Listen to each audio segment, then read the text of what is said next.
হকারদের পুনর্বাসন এবং ট্রেনে হকারদের সামগ্রী বিক্রি করতে দেওয়ার দাবিতে রেল স্টেশনে বসে যৌথভাবে অবস্থান বিক্ষোভ সিপিএম এবং কংগ্রেসের।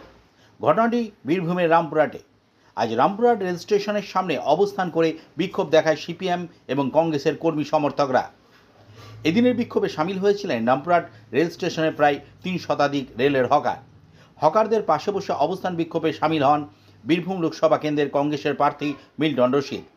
বিক্ষোভকারীদের অভিযোগ, রামপুরহাট রেল স্টেশনে কোনো হকারকে প্রবেশ করতে দেওয়া হচ্ছে না, ট্রেনের সামগ্রীও বিক্রি করতে দেওয়া হচ্ছে না হকারদের।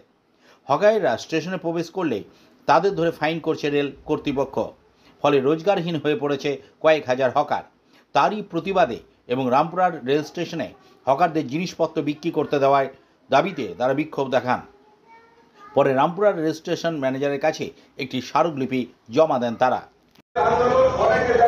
আপনারা সবাই জানেন যে করোনার সময় রেলে যারা হকারি করেন স্টেশনে এবং ট্রেনে, তারা হচ্ছেন দরিদ্রতম পরিবারের সন্তান। যখন করোনা হলো, হঠাৎ করে ট্রেন বন্ধ হয়ে গেল, তাদের 2 বছর যাবৎ রুটি রুজি বন্ধ ছিল। ট্রেন যখন চালু হলো, রুটি রুজি যখন অল্প অল্প করে চালু হলো, তখন আক্রমণ নেমে এলো রেল প্রশাসনের।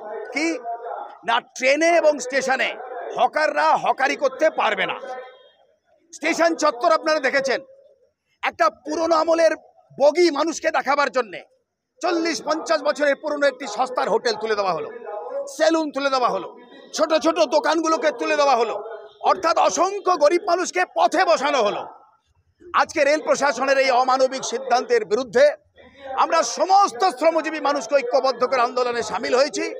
ঐতিহাসিক ঘটনা হচ্ছে এটাই, আজকে হকার ভাইদের স্ত্রী, পুত্র, পরিবার, মা, বাবা সবাই আজকে আন্দোলনে সামিল হয়েছেন। রেল প্রশাসন গরিব হকারদের পেটে যেভাবে লাথি মেরেছেন, আমরা হকারদের হকারি করার অধিকার আদায় না করা পর্যন্ত বৃহত্তর আন্দোলনে কর্মসূচি চালিয়ে যাব। তারই সূচনা হচ্ছে আজকের এই আন্দোলনের কর্মসূচি।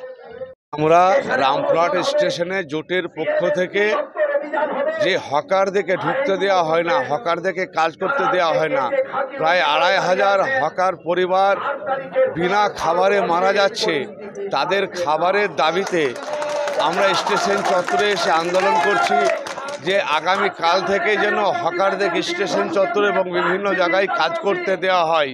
তাই আমরা আন্দোলন শুরু করেছি। এই আন্দোলন আমাদের চলবে যতক্ষণ পর্যন্ত এই কাজ করতে না দেবে, ততক্ষণ পর্যন্ত আমাদের এই আন্দোলন চলবে। ডেপুটেশন দিল হকার্স ইউনিয়ন সিআইটিইউ। ওদের দাবি যে আমরা রেল হকারকে প্ল্যাটফর্মে স্টেশনের ভিতরে কাজ করতে দেওয়া হবে, যেটা বন্ধ করে রেখেছে আমাদের সিকিউরিটি ডিপার্টমেন্ট। এই দাবি নিয়ে এসছি না। আমার সিদ্ধান্ত আমি ঊর্ধ্বতন কর্তৃপক্ষকে পাঠিয়ে দেবো, আমার যে হায়ার অথরিটি তাকে জানিয়ে দেবো।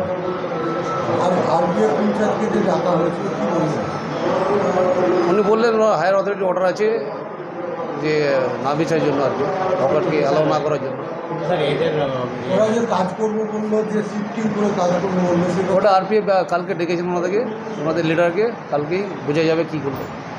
এদের বক্তব্য স্যার অন্যান্য স্টেশনের সাথে চলছে, দানি আছে সেটা আমার জানা নাই, কারণ আরপিএফ ডিপার্টমেন্টের সিকিউরিটি ডিপার্টমেন্টের কাজ, ওনারা বলতে পারবেন চলছে কি না। উনি বললেন যে বন্ধ আছে হাওড়া ডিভিশন টোটাল।